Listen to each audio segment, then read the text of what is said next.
देखो बताया गया जो सेल होगा ये सेल दो प्रकार का है। सेल में पहला बताया गया विद्युत अपघटनी सेल, विद्युत अपघटनी सेल हो जाएगा। और दूसरा कहा जाए तो गैल्वानिक, गैल्वानिक या वोल्टीय सेल हो जाएगा, वोल्टीय सेल हो जाएगा। अब देखो दोनों में अंतर क्या है। विद्युत अपघटनी सेल और गैल्वानिक या वोल्टीय सेल, अब इसमें अंतर तुम अपने आप से समझ लो। जैसे कहा जाए दो बच्चे हैं और दोनों बच्चों की स्थिति समझने की कोशिश करो। एक बच्चा यह है कि जिसके माँ बाप पैसा दे रहे हैं, तब ये माँ बाप के पैसे पढ़ के 60% ला रहा है। और एक बच्चा ये दूसरा है कि जो खुद कमा रहा है और खुद के खर्चे पे और उसके बाद पढ़ के ये 60% ला रहा है। अब महान पहले वाले को मानोगे कि दूसरे वाले को मानोगे? स्टूडेंट की दूसरा वाला हुआ, क्योंकि ये देखा जाए बाप के दौलत पर करके ही उतना % ला और ये खुद वर्क भी कर रहा है और वर्क करने के बाद जब इतना % ला रहा है तो इट मीन्स ये क्या होगा?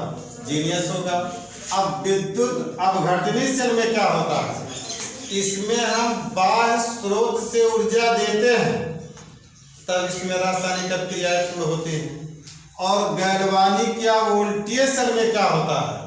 जब इसमें रासायनिक क्रियाएं होती हैं और तब उस ऊर्जा को उपयोग करके हम रासायनिक क्रिया को पूर्ण करते हैं।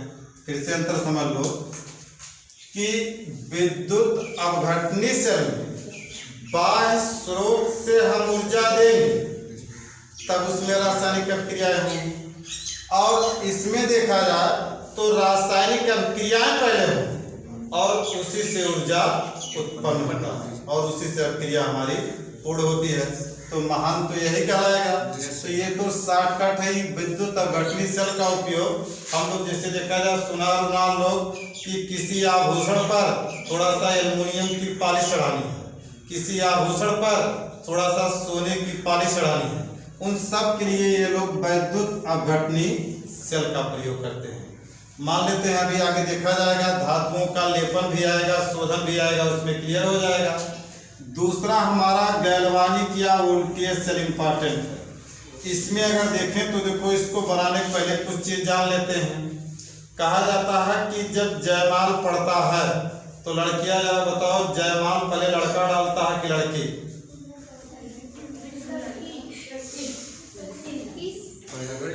लड़के कौन डालता है?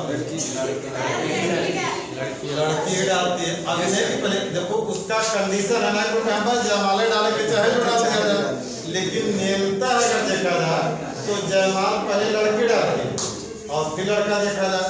इसमें हमारा ये बताने क्या मतलब था जयमाल का? इसमें देखो दो इलेक्ट्रोडों के सहयोग से ही तो सेल बनेगा।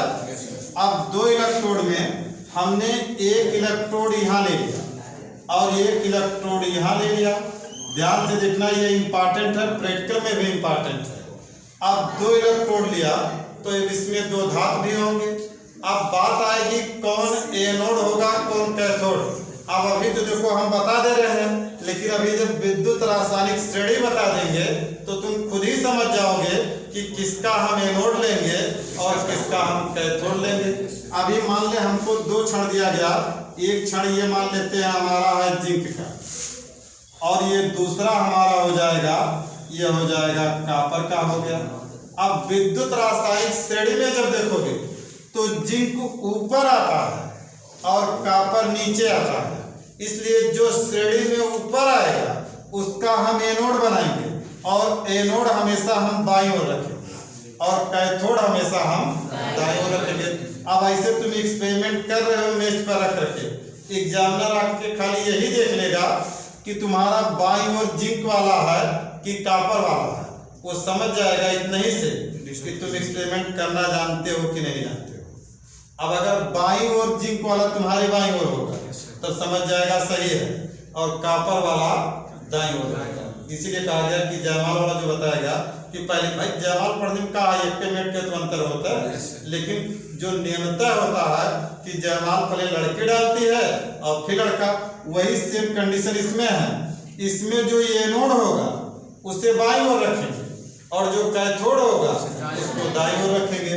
अब ये एनोड है, तो हम कैसे जाने कि ये एनोड और ये कैथोड, और क्या परिवर्तन होगा? तो देखो एनोड पर जो होता है ये ऑक्सीडेशन होता है और कैथोड पर जो होता है ये यहाँ देखा जाए तो रिडक्शन होता है। अब बात आई कि जब ये जिंक का हमारा इलेक्ट्रोड है तो विद्युत अपघट्ट इसमें किसके होंगे? जिंक के ही होंगे। हम जिंक कार्बोनेट ले लें, जिंक नाइट्रेट ले लें, जिंक फ्लोराइड ले लें, कुछ भी ले, लेकिन जिंक का ही तो रहेगा। इधर कॉपर है तो इधर हमारा कॉपर सल्फेट हो गया, कॉपर नाइट्रेट हो गया, कॉपर क्लोराइड, मतलब कॉपर का विद्युत अपघट्ट रहेगा। जैसे ही हम इसको जोड़ेंगे अब इस पर हमारी क्रिया कौन सी चलेगी? ऑक्सीडेशन। ऑक्सीडेशन तुम्हें बताया गया है कि अगर किसी परमाणु के ऑक्सीकरण संख्या में वृद्धि हो तब हम मानते हैं कि उसका ऑक्सीडेशन होगा। तो जिंक पर देखो ऑक्सीडेशन जब होगा तो जिंक गिव्स आउट, ये टूटेगा जिंक +2 और प्लस क्या हो जाएगा 2 इलेक्ट्रॉन। कैसे पता चला?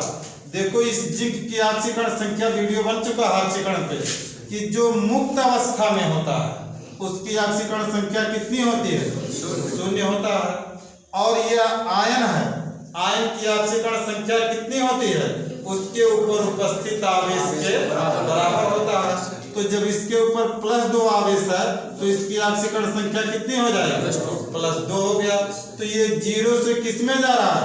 +2 में। ऑक्सीकरण संख्या घट रही है कि बढ़ रही है? बढ़ रही है। और जब बढ़ेगी तो क्या होगा? ऑक्सीडेशन हो जाएगा। देखो इलेक्ट्रॉन अपने आप मिलने लगे और जैसे इस पर इलेक्ट्रॉन मिलेंगे यहाँ पर ये माइनस मिलेगा और इस पर अब क्या होगा? रिडक्शन। और रिडक्शन के लिए हम क्या करेंगे? इस पर देखो ये कॉपर +2 रहेगा और ये 2 इलेक्ट्रॉन लेकर के ये चला जाएगा कॉपर में। तो अब देखो आयन है तो इसकी ऑक्सीकरण संख्या कितनी हो गई? +2। और ये मुक्त अवस्था में तो कितना हो गया? 0। तो ये +2 से 0 में जा रहा है, घट रहा है कि बढ़ रहा है? घट रहा। और घट रहा तो क्या हो जाएगा? रिडक्शन हो जाएगा। यहाँ इलेक्ट्रॉन मिल गए और यहाँ देखो इलेक्ट्रॉन की कमी रहेगी तो यहाँ कौन से आवेश रहेंगे? धन आवेश रहेंगे इस इलेक्ट्रोड पर। और जब यहाँ माइनस आवेश है तो यहाँ विद्युत अपघट्ट में कौन से आवेश रहेंगे? धनात्मक भाई। और यहाँ धनात्मक है तो यहाँ क्या रहेंगे? ऋणात्मक रहेंगे। अब हमें करंट चाहिए, क्योंकि देखो सेल या इन्वर्टर हम लोग यही तो लगाते हैं कि जब बिजली चली जाए तो हम उसको यूज कर सकें। तो इसके लिए हम इसको एक तार के द्वारा और ऐसे गैलोमीटर धारा वाला नहीं नापता है। गैलोमीटर खाली इतना बताएगा धारा बह रहा है, इधर बह रहा है कि उधर बह रहा है। बाकी अगर तुम्हें धारा नापना है तो अमीटर लगाना पड़ेगा, वोल्टेज नापना है तो वोल्टमीटर लगाना पड़ेगा। ये खाली गैलोमीटर इतना बताएगा धारा बह रहा है, इधर बह रहा है कि उधर बह रहा है। और फिर ऐसे तार चला करके इसको हम जोड़ देंगे। ये तार भी खुश हो जाएगा, इलेक्ट्रॉन भी खुश हो गया। जानते हो जैसे ही तुम तार को जोड़ोगे ये इलेक्ट्रॉन दौड़ना मारना इधर से तुरंत शुरू कर देंगे, उधर जाएंगे। और जैसे इलेक्ट्रॉन उधर जाएंगे जा करके प्रोटॉन को क्या करेंगे? धना उसको न्यूट्रलाइज करेंगे। और जब इलेक्ट्रॉन उधर जा रहा है तो विद्युत धारा किधर आएगी? इधर। हमेशा विद्युत धारा इलेक्ट्रॉनों के चलने के विपरीत दिशा में तो प्रवाहित होता है। तो जब इलेक्ट्रॉन उधर जाएगा तो धारा यहाँ आएगी। अब यहाँ कंडीशन फंसना शुरू हो गया। फंसना क्या शुरू हुआ कि भाई 4-5 इलेक्ट्रॉन हमको मिले थे और तैसे यहाँ पर सब प्लस आयन इकट्ठा हो गए। अब जब तक ये फिर इसमें जाएगा नहीं तो माइनस उत्पन्न कैसे होंगे? भाई जिंक +2 के रूप में यहाँ आएगा। अब जब ये +2 के रूप में आएगा तो यहाँ प्लस वैसे मारे फिर रहे हैं, ये कहेंगे बाबू अभी वहीं रहो। और जब तक जिंक आएगा नहीं तब तक इलेक्ट्रॉन मिलेगा कैसे?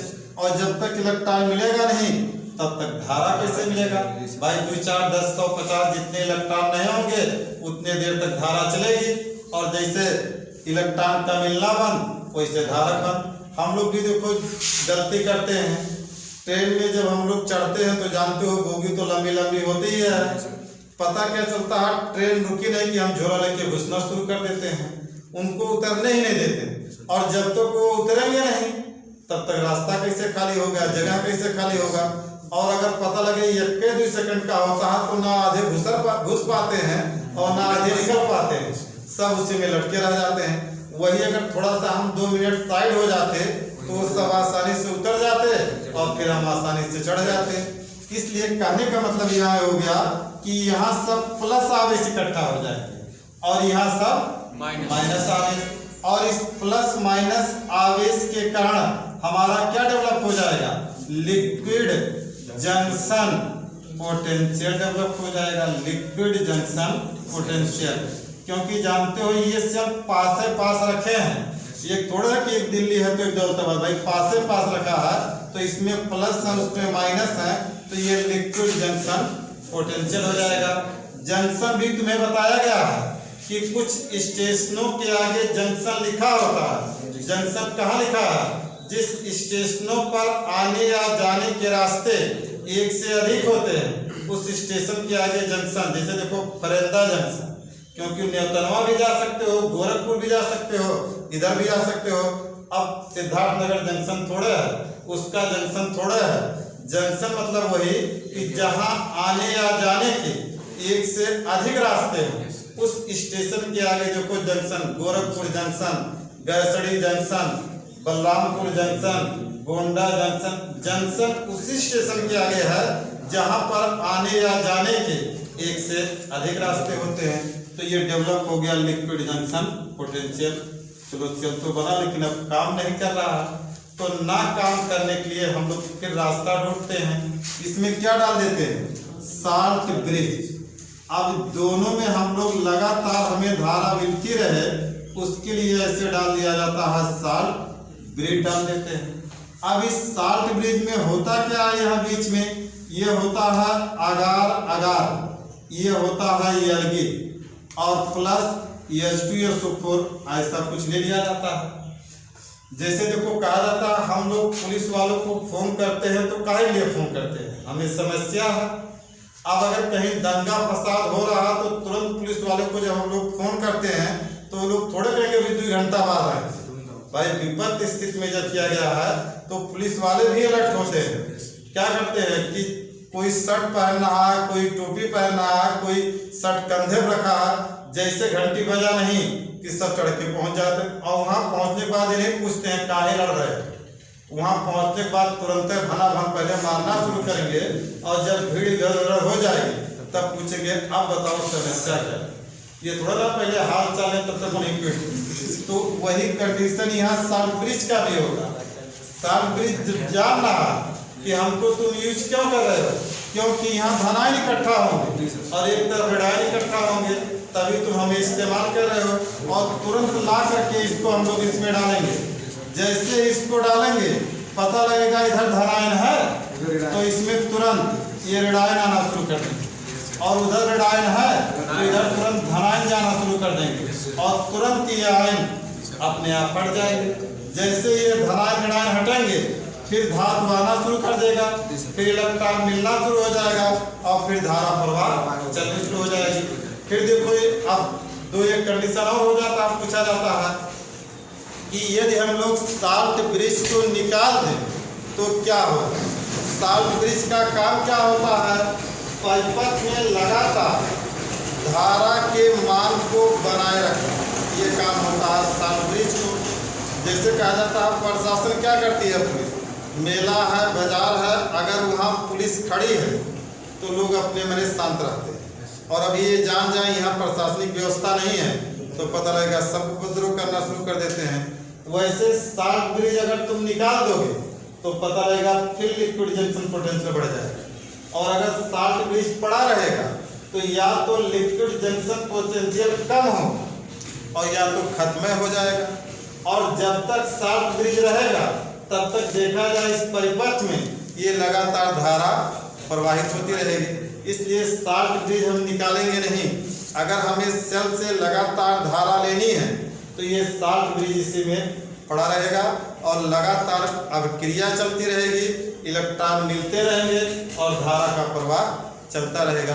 तो ये इसकी उपयोगिता आ जाती है। इसके बाद अगर हम लोग देखें तो अब बात कर लेते हैं इंपॉर्टेंट चैप्टर टॉपिक इसमें विद्युत रासायनिक श्रेणी।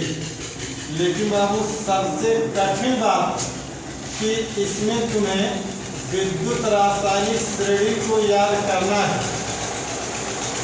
और जब तक तुम्हें विद्युत रासायनिक श्रेणी मुहजबानी नहीं याद हो तब तक ये चैप्टर भी नहीं हो पाएगा और यूज भी नहीं हो पाते हैं। अब याद करने का तरीका बता रहे हैं। पहले देखो कैसे लिखा जाता है। देखते होगे अक्सर टाली के पीछे लिखा नहीं होता है, तेरा मेरा साथ। तो इसका हम लोग क्या पढ़ते हैं, तेरा मेरा साथ, ऐसे शॉर्टकट में लिखा होता है। वैसे इसका दोहा है कि इस पूरी श्रेणी का देखा जाए तो लिसक, और ये बीएससी तक काम देगा, इससे ज़्यादा नहीं है।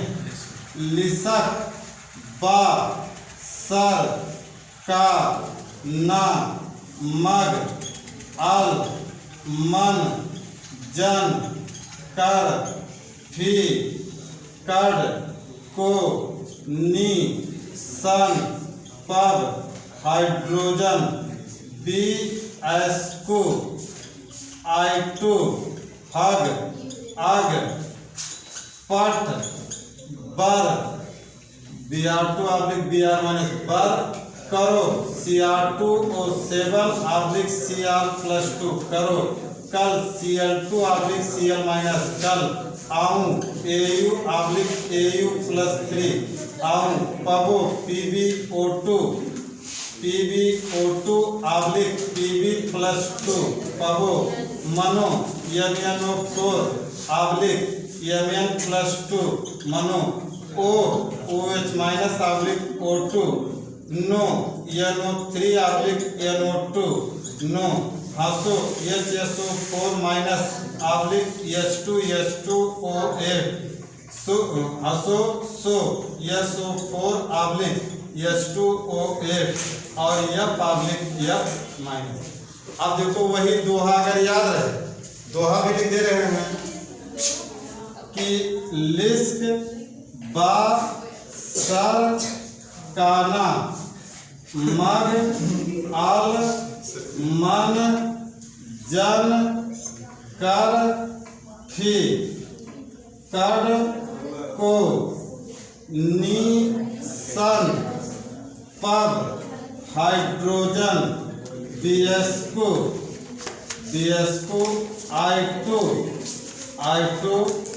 हग, अग, पट, बर, करो, कल, आऊं, पबो, मनो, नो, हंसो, सो, हा।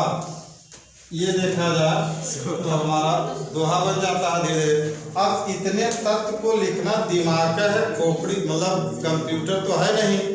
लेकिन देखो अगर थोड़ा सा प्रयास करें, लिसक, बा, सरकाना, मगल, मंजन, करफी, कटको, निसंपब, हाइड्रोजन, बीएसको, आइटो, हग, अग, पट, बर, करो, कलाऊ, पबो, मनो, ओ, नो, हसो, सोफा। एक बार थोड़ा सा प्रैक्टिस कर लिया जाए तो ये ऊपर वाला नीचे नहीं होगा और नीचे वाला ऊपर नहीं होगा। अगर एक को जगह ऊपर नीचे हो गया तो गलत हो जाएगा, इसलिए देखा जाए सीक्वेंस से ही रहना चाहिए। अब देखो अभी तो इसे तुम्हें बताया गया था जिंक और कॉपर, तो देखो इसमें जिंक हमारा कहाँ आएगा, यहाँ आ रहा है जिंक, और कॉपर कहाँ आ रहा है, यहाँ आ रहा है। तो जिंक श्रेणी में कहाँ है, ऊपर, कॉपर श्रेणी में कहाँ है, नीचे। तो जिंक का एनोड बनाएंगे और कॉपर का कैथोड बनाएंगे। अब बार बार कसम थोड़ा का है जिंक का एनोड रहेगा। अब देखो 50 को तुलना कर लेंगे, हम कह देंगे एक बार जिंक लिया, एल्युमिनियम लिया, अब ये एल्युमिनियम एनोड हो गया और ये कैथोड हो गया। हमने कहा एल्युमिनियम कैल्शियम लिया, अब ये एनोड हो गया, ये कैथोड हो गया। हमने कहा एल्युमिनियम हम आयरन लेंगे, अब ये एनोड हो गया, ये कैथोड हो गया। अब ऐसे सोचो कितना जोड़ा बन सकता है। तो इसीलिए कहा गया जब तक ये श्रेणी का अगर यूज तुम करना चाहो तो ये 50 जगह इसका यूज हो सकता है। इसके अलावा भी इसके कुछ और यूज है, तो विद्युत रासायनिक श्रेणी के यूज कर लेते हैं। देखो यहाँ पर हाइड्रोजन को हमने खाने में क्यों कर दिया, क्योंकि इसका इलेक्ट्रोड विभव होता है 0.0 वोल्ट होता है, इसीलिए इसको बक्स से बंद कर दिया गया। इसके ऊपर वाले जितने धातु हैं इनका इलेक्ट्रोड विभव जो होगा वह ऋणात्मक होगा। इनके नीचे वाले जितने हैं उनका इलेक्ट्रोड विभव जो होगा वह धनात्मक होगा। इसलिए देखा जाए तो ये हम लोगों ने सीक्वेंस अपनाया है।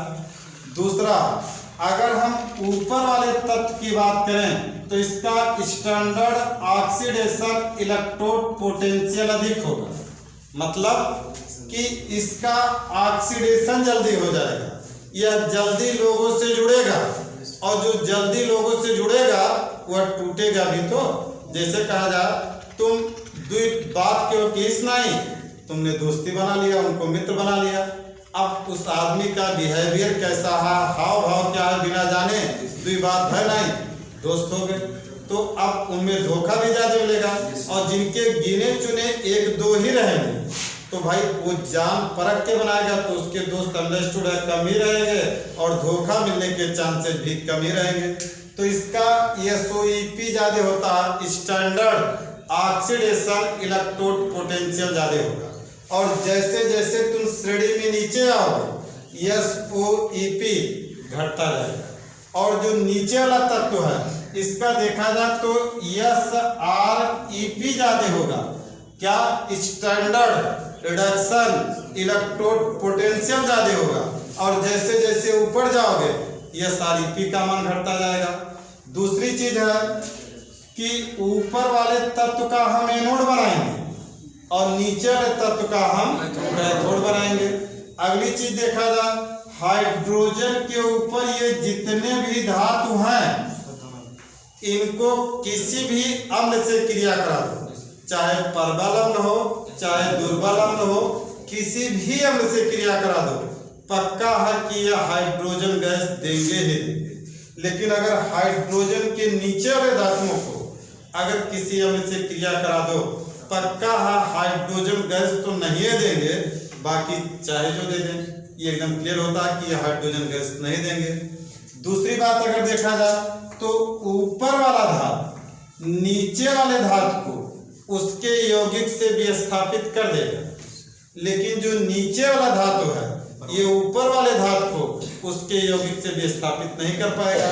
अब जैसे देखो जिंक है, इसकी क्रिया हम कॉपर सल्फेट से करा दें तो जिंक कहाँ है, ऊपर, और कॉपर कहाँ है, नीचे है।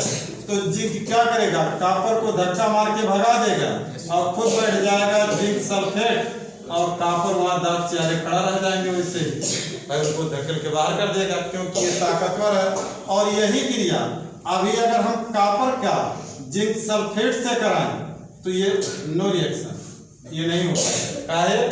नीचे वाला धातु ऊपर वाले धातु को उसके यौगिक से विस्थापित नहीं कर पाएगा, लेकिन ऊपर वाला धातु नीचे वाले धातु को उसके यौगिक से विस्थापित कर देगा। देखा जाए अब इस पर अगर हम रिएक्शन बनाएं तो सैकड़ों रिएक्शन बन नहीं सकते हैं। अब उसका यूज दर्शाना चाहिए कि कौन श्रेणी में ऊपर वाला धातु है और कौन श्रेणी में नीचे वाला धातु होता है। इसी पर हम लोग जानते हैं कि लोहा लिया, चांदी लिया और सोना लिया, कहते हैं इन तीनों में सबसे पहले नष्ट कौन होगा। तो जानते हो विद्युत रासायनिक श्रेणी यही है। इसमें देखो यहाँ आ गया लोहा, इसके नीचे यहाँ आ गया चांदी और सबसे नीचे आ गया सोना। अगर देखा जाए जो श्रेणी में ऊपर होता है वो जल्दी नष्ट होता है, जो उससे नीचे होगा वो उससे देर में नष्ट होगा, और जो सबसे नीचे होगा वो सबसे देर में नष्ट होता है। यही कारण होता है कि लोहा, चांदी और सोना में सबसे पहले लोहा नष्ट होता है, उसके बाद चांदी नष्ट होता है, और सबसे बाद में देखा जाए तो सोना नष्ट होता है। इसके और अगर हम उपयोगिता देखें तो एक हम लोग को एक्स्ट्रा क्वेश्चन पूछा जाता है कि जो हम लोग विद्युत का संचरण करते हैं ये एल्युमिनियम के तार के द्वारा ही तो कर रहे हैं। एल्युमिनियम के तार का तो हम कोई प्रोटेक्शन भी नहीं करते। पोल्स के बीच में देखा जाए तो 50 साल पहले वही तार लटकाया गया था, आज भी वही तार लटक रहा है। तो क्या ये नष्ट नहीं होता, इसमें जंग नहीं लगता, ये नहीं खराब होता? होता है, लेकिन खासियत क्या है, एल्युमिनियम जैसे ही जल और वायु के संपर्क में आता है तो यह एल्युमिनियम ऑक्साइड, इसी को हम लोग बोलते हैं एल्यूमिना, इसका एक ऊपर से कवच बना लेता है और वो कवच जब तक रहेगा तब तक अंदर वाले एल्युमिनियम को सुरक्षित रखता है। यही कारण होता है कि जब हम लोग एल्युमिनियम का भी नया तार खरीद के लाओ जो यूज ना हुआ तो देखो कि इतना मुलायम होगा, जहां चाहो वहां छोड़ दोगे। और वही तार भी कपड़े डालने के लिए ही हम 2 महीना धूप में रहने दें और 2 महीने बाद जब उस तार को लगा के फिर हम फोल्ड करने की कोशिश करेंगे तो वो फोल्ड नहीं होगा। कारण क्या है कि उस पर एल्यूमिना का एक हार्ड कवच बन गया है और जब तक वह कवच टूटेगा नहीं तब तक अंदर वाला एल्युमिनियम भी सेफ रहेगा और मुड़ेगा भी नहीं। इसलिए कहा जाता है कि एल्युमिनियम का जो ये हम वायर बनाते हैं, नहीं तो अब तक हम लोग का ये बिजली विभाग वालों का तार बदलते बदलते हालत खराब हो जाता। घर हम लोग देखो सिंपल सा बनवाते हैं, ग्रिल पे अगर हमने 2-4 साल में पेंट नहीं किया तो पता लगता है ग्रिल किया करके नष्ट हो जाता है। आजकल तो हम लोग लोहे के दरवाजे लगा रहे हैं, बाथरूम में और जगहों पर देखा जाए, पता लगा 2 साल में पानी पड़ते पड़ते नीचे एकदम जाली बन जाता है, ऊपर खाली बचता देखा जाए। कारण क्या है कि हर बार वो पानी और ऑक्सीजन से विद्युत रासायनिक श्रेणी में ऊपर है लोहा, ये बहुत तेजी से क्रिया कर लेता है और क्रिया करता है तो उतना जल्दी जल और वायु किसी का साथ भी नहीं देते हैं। बाद में जैसे निकलेगा एक वही जंग का लेयर बन जाएगा, जैसे वो लेयर टूटेगा नष्ट हो जाएगा। फिर बात आती है आखिर हम इसको प्रोटेक्ट कैसे करें। तो प्रोटेक्ट करने के लिए हम लोग अपनाते तो हैं पेंटिंग। कहा नहीं जाता अगर लोहे को तुम्हें बचाना है तो उस पर पॉलिश चढ़ा दो, पेंट चढ़ा दो।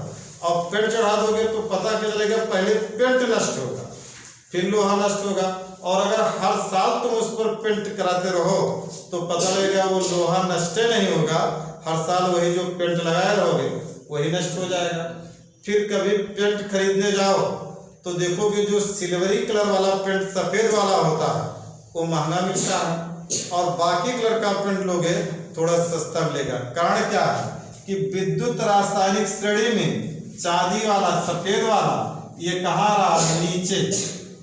और अब अगर इस पर तुम इसका पेंट करा दोगे तो ऊपर तो चांदी वाला कलर रहेगा, नीचे लोहा रहेगा ना।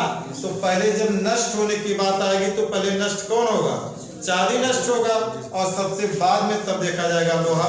इसलिए इस कलर का जो पेंटिंग होता है ये महंगा मिलता है। अब इसमें मात्र 2 टॉपिक और बच रहे हैं, धातुओं का लेपन और धातुओं का शोधन। आवश्यकता के अनुसार अगर हम लोग बात करें तो देखो कभी कभी हम लोग महंगी धातुओं पर सस्ती धातुओं का लेप करते हैं और कभी कभी सस्ती धातुओं पर महंगी धातुओं का लेप करते हैं। आवश्यकता के अनुसार से जैसे कहा जाए कि अगर तुम्हें तस्करी कोई कर रहा है, अब तुम काहे करोगे तस्करी भाई, कोई अगर तस्करी करता है तो पता चलता है कि उसका राड बनवा लिया और ट्रक या जो भी वाहन है उसी में वेल्डिंग करवा करके ऊपर लिख दिया तेरा मेरा साथ जा रहा है। अगले क्या लग रहा है, वो तो पाइप है, लोहा उसी इंजन का ही पार्ट है और पता लगा अंदर कुछ दूसरा होता है। दूसरा कंडीशन क्या होता है कि हम लोग कभी कभी सस्ती धातुओं को महंगा दिखाना चाहते हैं। इसमें हम लोग क्या करते हैं, रोल्ड गोल्ड का सामान देख लो या कहते हैं सोने पॉलिश चढ़वा लिया जाता है और पहन के जाते हैं, लगता है सोने का और होता किसका है, पीतल का है। तो आवश्यकता अनुसार हम लोग ये लेपन भी करते हैं और आवश्यकता अनुसार हम लोग शोधन भी करते हैं। अक्सर हम लोगों से गलती कहाँ होती है, आभूषणों में। जानते हो सोना जो होता है कहा जाता है 24 कैरेट, लेकिन सोने की खासियत क्या है कि 24 कैरेट का जो सोना होता है ये मुलायम होता है। अगर इसका तुम आभूषण बनवाओगे और जरा से दबेगा तो पता लगेगा मुड़ जाएगा। इसीलिए हम लोग जब अंगूठी या ऐसी कोई चीज बनवाते हैं तो 23 कैरेट 22 कैरेट लाते हैं। लेकिन अब ये तो सुनार महोदय की कृपा होती है, तुमने कहा 23 कैरेट करना, वो 20 कैरेट के बनाए दिए हैं। और जब तुम खरीद के लाते हो तब तुम परखते भी तो नहीं हो कि उसको ला करके जांच करवाएं। चोरी चोरी खरीद लाते हो, ला करके रख लेते हो, किसी से नहीं बताते हो। लेकिन तुम सोचो जब तुम उन्हीं यहाँ बराबर बिक्री खरीदारी करते हो और जब तुम उनके पास वही बेचने ले जाते हो तो तुमसे बताएंगे भी, बतियाएंगे भी, और उसके बाद उधर खुर्चा भी करेंगे, चेक भी करा करेंगे। उसमें एक लिक्विड आता है, कौन सा, एक्वा रेजिया, HCl और HNO3 का मिश्रण होता है। अगर उससे सोने पर डाल दिया जाए तो जितनी गंदगी है वो तो साफ हो जाएगा, लेकिन थोड़ा सा सोना भी चला जाएगा उसके साथ। अक्सर औरतें जाती हैं सामान बदलने, देखा गया देखो जीवन में ये भी काम आएगा। कभी कभी सुना लोग कहते हैं, कहो तो ये जेवर अगर वहाँ पहन के जाना हो हम इसको चमका दें, पैसा नहीं लेंगे। अब औरतें सोचते हैं लोग फ्री ऑफ कास्ट में तो काम हो रहा है, पता क्या लगा तुम्हारा जेवर चमका दिए और उधर जो उड़ाना था उड़ा दिए और तुम्हें चमका दे दिए, पैसा नहीं लगा। तुम भी दाँत चियारे उधर से खुश होते चले आते हो, लो पुराना सामान लेके गए थे, नया सामान मिल गया और उनका जो काम होना था वो उनका काम हो गया। देखा जाए तो ये एक्वा रेजिया लिक्विड जो होता है ये वो लोग इस्तेमाल करते हैं। तो ये कुछ जगहों पर देखा जाए हम लोग को बचने की जरूरत होती है, और अक्सर यही होता है कि जब हम लोग 22 कैरेट का कहेंगे तो 21 कैरेट के बना दिए, जब हम लोग 23 कैरेट का कहेंगे वो मतलब 2-1 कैरेट अपने तरफ से मिला देंगे और उस समय कहेंगे एकदम शुद्ध है, और बाद में जैसे ही तुम 2 दिन बाद लेके जाके चेक कर लो तुरंत कहेंगे ये तो कट जाए, इतना बिना कटे ये वापस नहीं हो सकता। तो इन सब चीज़ों पर भी थोड़ा सा हम लोग को दिमाग लगाना चाहिए, और ये सब केमिस्ट्री की देन होती है कि कौन सा लिक्विड उसमें इस्तेमाल किया जाए।